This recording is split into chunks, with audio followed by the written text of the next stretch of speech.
नमस्कार साथियों, स्वागत है आप सबका अपने चैनल आर्यस हिंदी एकेडमी में। आज की क्लास रहेगी वर्ण विचार पर। वर्ण विचार में 2 क्लास हो चुकी है और ये तीसरी क्लास है। आज शुरू करेंगे हम लोग प्रश्न संख्या 101 से। तो चलिए बिना देरी किए शुरू करते हैं। प्रश्न संख्या 1, एक ध्वनि या एकाधिक ध्वनियों की इकाई को जिसका उच्चारण एक झटके में होता है उसे क्या कहते हैं? मात्रा, शब्द, अक्षर या वाक्य? उसे मात्रा कहते हैं। प्रश्न संख्या 102, ध्वनि के मेल से बने सार्थक वर्ण समुदाय को क्या कहते हैं? अक्षर, वाक्य, अर्थ या शब्द? ध्वनि के मेल से बने सार्थक समुदाय को क्या कहते हैं? ऑप्शन नंबर ए अक्षर कहते हैं। प्रश्न संख्या 103, ई ई उ ऊ किस प्रकार के स्वर है? समृद्ध, अर्धसमृद्ध, विपरीत या अर्धविपरीत? ई ई उ ऊ ऑप्शन नंबर ए समृद्ध स्वर है। उच्चारण स्थान की दृष्टि से कौन सा विकल्प शुद्ध है? षदंत्य, समूर्धन्य, शतालव्य, च कंठ? कौन सा विकल्प शुद्ध है? तो स क्या है? दंत्य है। ये क्या है? ये तालव्य है। श मूर्धन्य है। आगे देखते हैं दूसरा 105, निम्नलिखित में से कौन सा कथन अशुद्ध है? हिंदी में ग का उच्चारण परंपरा से भिन्न हो गया है। 2 महाप्राण व्यंजनों का उच्चारण एक साथ हो सकता है। विसर्ग कंठ स्वर है। 6 संयुक्त व्यंजन है। निम्नलिखित में से कौन सा कथन अशुद्ध है? कौन सा है? तो ऑप्शन नंबर बी, 2 महाप्राण व्यंजनों का उच्चारण एक साथ हो सकता है? नहीं हो सकता। अल्प प्राण का होगा लेकिन महाप्राण का नहीं हो सकता। आगे देखते हैं 106, निम्नांकित में अल्प प्राण ध्वनि है ग, घ, छ और झ। निम्नांकित में अल्प प्राण ध्वनि है ऑप्शन नंबर ए ग। 107, प्रश्न संख्या 107, वर्ण उच्चारण की दृष्टि से बेमेल चुनिए। ओ अवकंठोष्ठ, व फ दंतोष्ठ, द ध तालु, ठ और ड मूर्धा। इसमें बेमेल चुनना है। तो इसमें बेमेल कौन सा है? ऑप्शन नंबर सी, द और ध क्या है? तालु। आगे देखते हैं दूसरा प्रश्न। प्रश्न संख्या 108,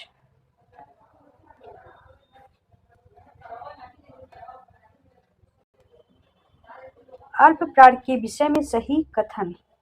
हकार की ध्वनि वाले व्यंजन अल्प प्राण होते हैं। सब स्वर अल्प प्राण होते हैं। उष्म व्यंजन अल्प प्राण होते हैं। प्रत्येक वर्ण का दूसरा और चौथा वर्ण अल्प प्राण होता है। इसमें दूसरा और चौथा क्या होते हैं? महाप्राण होते हैं। यह भी गलत है। उष्म व्यंजन अल्प प्राण होते हैं, महाप्राण होते हैं। ये भी गलत। सब स्वर अल्प प्राण होते हैं। यह सही है। ऑप्शन नंबर बी सही है। प्रश्न संख्या 109,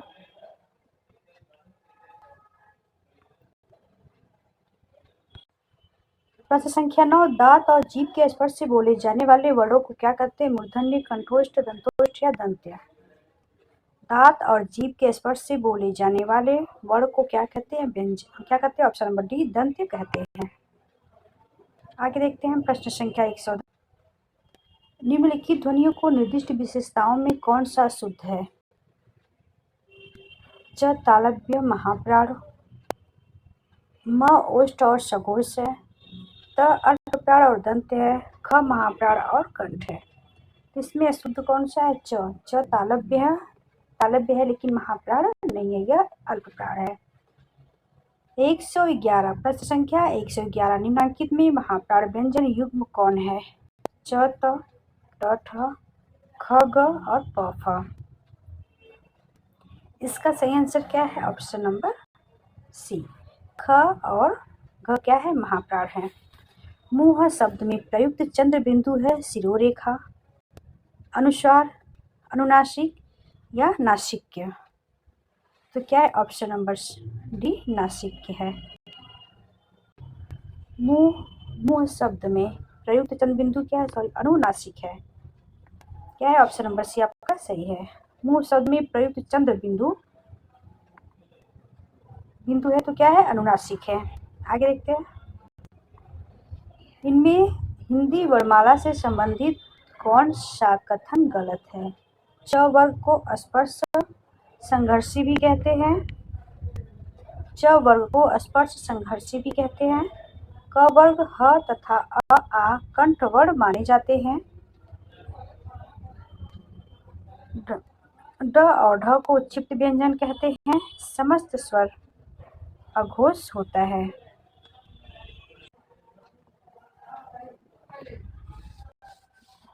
इसका सही आंसर क्या है? कौन सा कथन गलत है? तो ये गलत है। समस्त स्वर अघोष नहीं सघोष होते हैं। देखते हैं दूसरा प्रश्न। प्रश्न संख्या 114 निम्नलिखित में से कौन सा सही है? अनुस्वार पूर्ण अनुनासिक ध्वनि है। वर्ग का पंचमाक्षर अनुनासिक होता है। अनुनासिक के उच्चारण के दौरान नाक से बहुत कम सांस निकलती है और मुंह से अधिक निकलती है। इसमें पूछा है कौन सा कथन सही है? अनुसार पूर्ण अनुनासिक ध्वनि है, यह बात सही है। और वर्ग का पंचमाक्षर अनुनासिक होता है, यह भी सही है। अनुनासिक के उच्चारण के दौरान नाक से बहुत कम सांस निकलती है, मुंह से, यह आपका गलत है। तो ऑप्शन नंबर सी आपका सही है।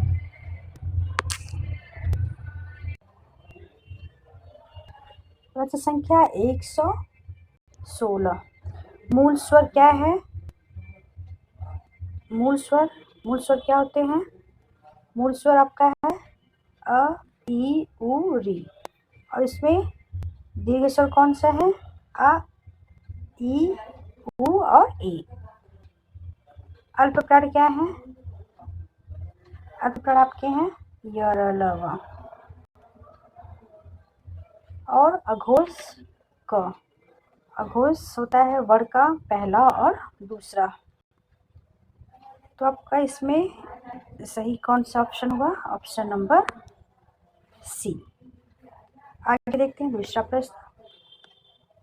प्रश्न संख्या 117 असंगत विकल्प चुनिए। ब ओष्ठ घोष या अल्प प्राण, य तालव्य अल्प प्राण या घोष, श अल्प प्राण मूर्धन्य अघोष, ई अग्र संवृत्त अवृत्तमुखी। असंगत कथन चुनना है इसमें। तो असंगत क्या है? Option number C.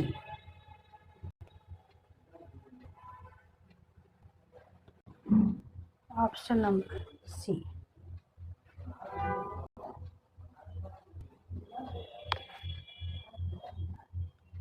संख्या 118 व्यंजन वर्णों के संबंध में कौन सा विकल्प सुमेलित नहीं है?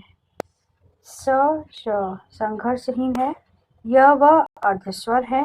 च छ स्पर्श संघर्षी है। ग और घ स्पर्श व्यंजन है। इसमें सुमेलित कौन सा नहीं है? तो प्रश्न संख्या ए ऑप्शन नंबर ए स और श ये संघर्षहीन नहीं है, सुमेलित नहीं है, पूछा है। च छ स्पर्श संघर्षी है। ग और घ स्पर्श व्यंजन है। य व अर्धस्वर है, यह सब सही है आपका। समृद्ध स्वर है उ ओ अ ए आ। समृद्ध स्वर कौन सा? ऑप्शन नंबर ए उ और ए ई, ये क्या आते हैं? समृद्ध स्वर। प्रश्न संख्या 120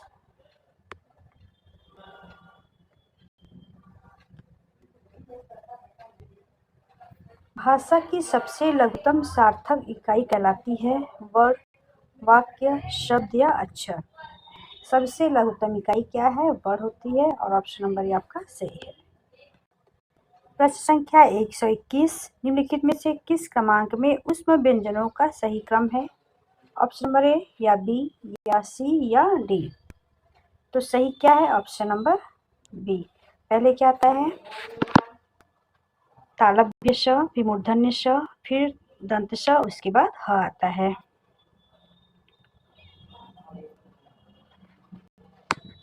प्रश्न संख्या 122 किस विकल्प में पंचमा अक्षर का प्रयोग नहीं हुआ है? वांग में, जगन्नाथ, सम्यक दर्शन, कड़क।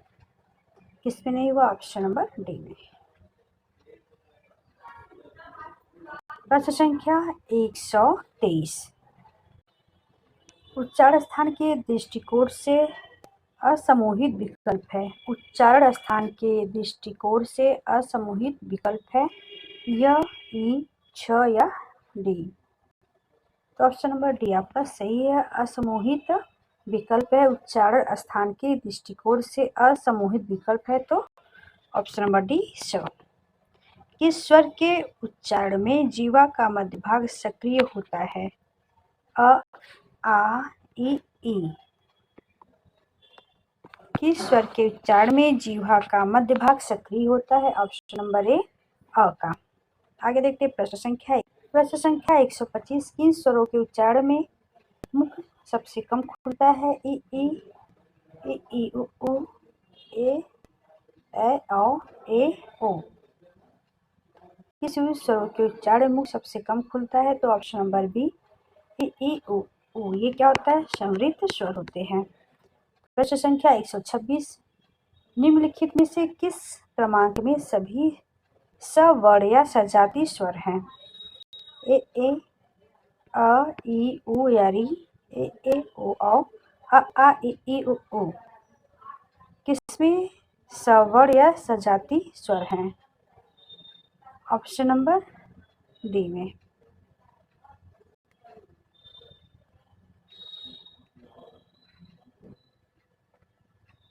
प्रश्न संख्या 127। किस विकल्प में अवृत्तमुखी, मध्य और अर्ध संवृत्त स्वर हैं? अ, आ, ए और ए। अवृत्तमुखी और मध्य और अर्ध विवृत कौन सा है? Option number A.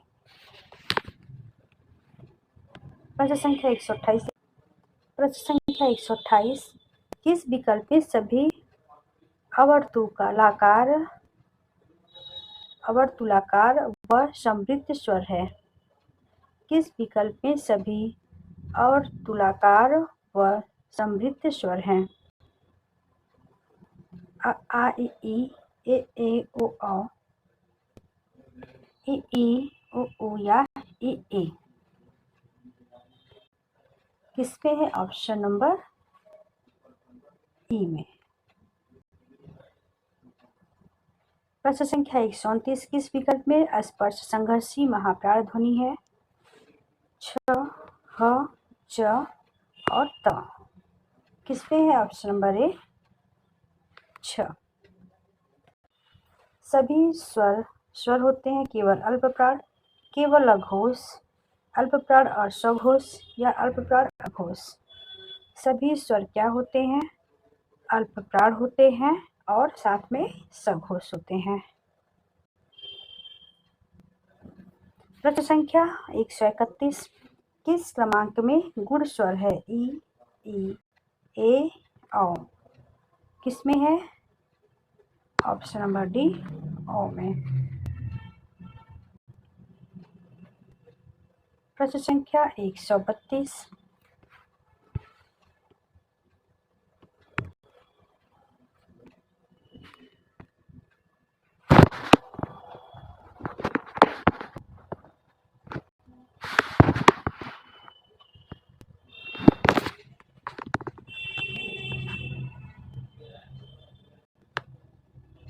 प्रश्न संख्या 132।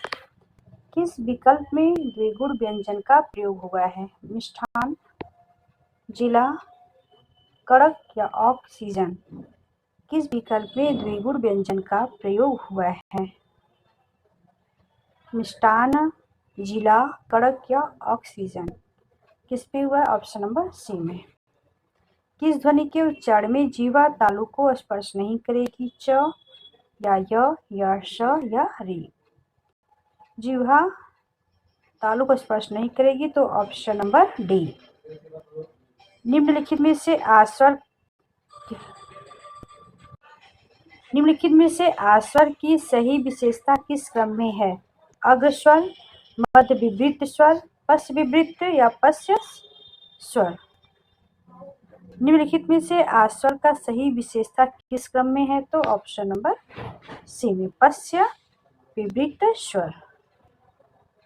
पश्च विवृत स्वर। आगे देखते हैं प्रश्न संख्या 100। किस विकल्प में तत्सम स्वर का प्रयोग हुआ है? राष्ट्र, कर्म पृथ्वी दर्शनीय। किस विकल्प में तत्सम स्वर का प्रयोग हुआ है? तो ऑप्शन नंबर सी पृथ्वी शब्द में। प्रश्न संख्या 100। कौन सा विकल्प असुमेलित है? छ का क प्लस श, त्र प्लस र, ज प्लस य, श प्लस श। तो कौन सा असुमेलित है? तो ऑप्शन नंबर सी। प्रश्न संख्या 137। किस क्रमांक में सभी स्पर्श संघर्षी व्यंजन है? सभी स्पर्श संघर्षी व्यंजन है। च छ ज झैया, ट च छ ज झ, क से म तक सभी वर्ण, स श ह। कौन सा क्रमांक में सभी स्पर्श संघर्षी व्यंजन है? तो ऑप्शन नंबर बी। आगे देखते हैं दूसरा प्रश्न 138। निम्नलिखित में से कौन से विकल्प में उच्छिष्ट ध्वनि का प्रयोग हुआ है? ढक्कन, धड़कन, विकल्प ए और बी दोनों, या ड्रम? इसमें हुआ है option number B. Option number B. प्रश्न संख्या 139।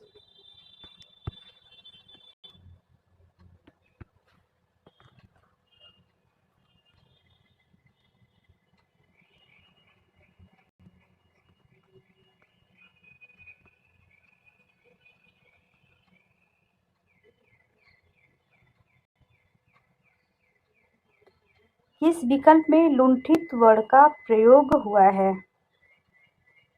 सड़क, जिला, त्रासदी, लाजवाब?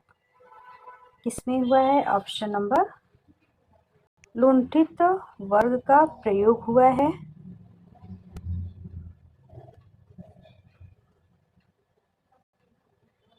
किस विकल्प में लुंठित वर्ण का प्रयोग हुआ है? ऑप्शन नंबर सी। सघोष, अल्पप्राण, स्पर्श संघर्षी, तालव्य व्यंजन किस क्रमांक में है? तो क में है, या ज, या य, या श? तो ज आपका क्या है? अल्पप्राण भी है। अल्पप्राण क्या होते हैं? पहला, तीसरा और पांचवा। वर्ग का तीसरा पांचवा होता है अल्पप्राण। पहला, तीसरा, पांचवा क्या है? अल्पप्राण। सघोष होता है वर्ग का तीसरा, चौथा, पांचवा। जैसे हो गया आपका च, छ, ज, झ, या। ये हो गया पहला, तीसरा, पांचवा क्या हो गया आपका? अल्पप्राण हो गया। सघोष ज, झ, तीसरा, चौथा, पांचवा हो गया, सघोष हो गया। स्पर्श संघर्षी च से स्पर्श व्यंजन स्पर्श संघर्षी होता है और तालव्य होता है चवर। तो आपका सही आंसर हो गया ऑप्शन नंबर बी। प्रश्न संख्या 141। हिंदी वर्णमाला में संघर्षी व्यंजनों की संख्या क्या है? 25, 5, 4 या डी? क्या होता है? ऑप्शन नंबर सी 4। हिंदी वर्णमाला में स्पर्श संघर्षी व्यंजनों की संख्या 25, 5, 4 या 11 है। तो ऑप्शन नंबर सी 4 है। हिंदी में वर्णमाला में वर्तुलाकार या वृत्तमुखी स्वरों की संख्या है 3, 4, 5, 6। हिंदी वर्णमाला में वर्तुलाकार या वृत्तिमुखी स्वरों की संख्या क्या है? Option number B 4। प्रश्न संख्या 143। प्रत्येक वर्ग के तीसरे व चौथे, पांचवें व्यंजन वर्ण होते हैं अघोष, अल्पप्राण, सघोष या अल्पप्राण? प्रत्येक वर्ग के तीसरे, चौथे व पांचवें वर्ण क्या होते हैं? तो सघोष होते हैं। आगे देखते हैं प्रश्न संख्या 100। प्रत्येक वर्ग के तीसरे व चौथे पांचवें वर्ण क्या कहलाते हैं? तो शब्दकोश कहलाते हैं। तो आज के लिए इतना ही। अगर मेरी वीडियो अच्छी लगे तो लाइक सब्सक्राइब शेयर जरूर करिएगा। मिलते हैं नेक्स्ट वीडियो में, तब तक के लिए नमस्कार।